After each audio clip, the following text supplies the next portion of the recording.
My name is Jennifer Kolb, and today I'm going to talk to you about model railroading.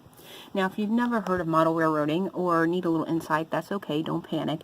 I'm going to give you a little history overview, and then we're going to talk to someone who has been around railroading, model railroading, for over 50 years and get his insight on why it is such an interesting hobby and maybe why you should pick it up as well. Model railroaders started in the 1860s, but the trains were a lot different back then. They were wooden and metal. Today they are more lifelike and realistic than what the big railroads have. They come in multiple scales, including N, H, O, G, and a few other scales as they grow in size or shrink down in size, depending on how you go up or down the scale. Started in the early 1950s when toy trains were the #1 toy for boys, and think of it today as how video games are so popular with kids that they spend a lot of time and money and invest a lot of time and money in video games. That's how it was for boys and trains back in the early 1950s. There was, in the mid-1950s, there became a split between scale model railroading for adults and toy trains sold to children. Plastic took over as the primary material to produce model trains. So we went from metal and wood right into plastic. And then as we moved along, more things became more lifelike and realistic, as I mentioned. Today, in 2018, there are about 500,000 model railroaders just in Canada and the U.S. Train scales and gauges, and they come in different size, which is called scales. Scale of a model is relative to size in proportion. For example, the HO scale is 1/87th of the real thing, and the HO is right here, which is the one I'm talking about. If you had 87 of those and lined them up, they would actually match to what a real train looks like. Your HO scale is 1/87th. You would need 220 of your Z size to make a real train, and for G, which is garden scale, you would need 25 of the G's to make the real size of what a model train is to the real train. This is my layout. Welcome to my area over here. And I've been working on this construction. The north end, I'm still working on the construction, but I can show you parts of my layout. This is a milling company, lumber milling and lumber company here on the lower level. And I also have an upper level, which I have a grain elevator here, and then a freight station. And then you come back down and I have an engine house and a store, and I have a coal mine and a yard for tracks going into the coal mine, and I got a yard for storage. I have 2 main running tracks and a third track, which can be used as a main or can be used for transferring cars in and out of the yard.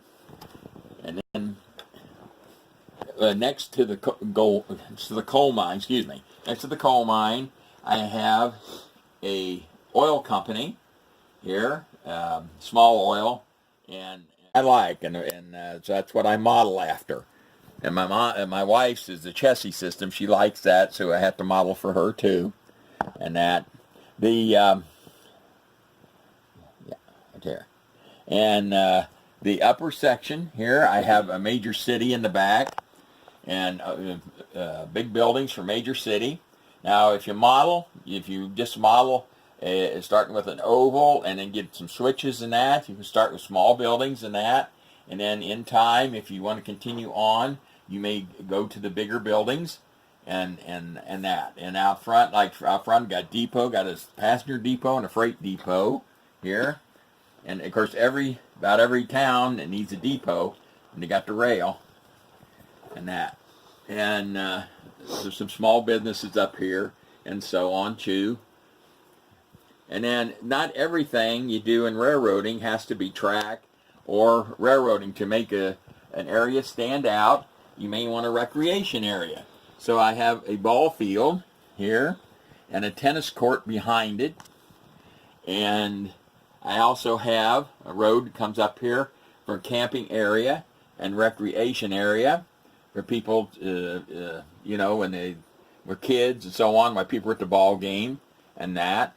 And this is on an upper level, and a lower level would be for passenger trains if we want to come in and stop and let off passengers to go to the ball game and so on, like that. What do you like most about railroading? Well, I like a lot of things about it. It's what I like to do. I seen the prototype, the real ones. I like that, and this is something that I always wanted to do, and create my own images of what things should look like. And it's great for modeling, and great for, to take your mind off of everyday worries in the world. So it's a hobby that anyone, regardless of finances or experience, could get involved in. Yes, that's right. Anybody, if like I say, you start out small with an oval and some switches or whatever as you go on, and then you can go as big as you want, or you just want it at Christmas time, you can put it in a box after Christmas and then put it up the next year, and that. So and then whatever you want to do. And sometimes when people once get into it, they think they're going to stay small, but they like it so much they keep on building onto it. And there's people who use it in garages or attics or basements, and so on. And it really is a nice thing to do. You can do it in all kind of weather. You don't have to worry about being out in the weather, and so on. Engine house, but this is my railroad, DT&I. I like it. My #1 railroad, and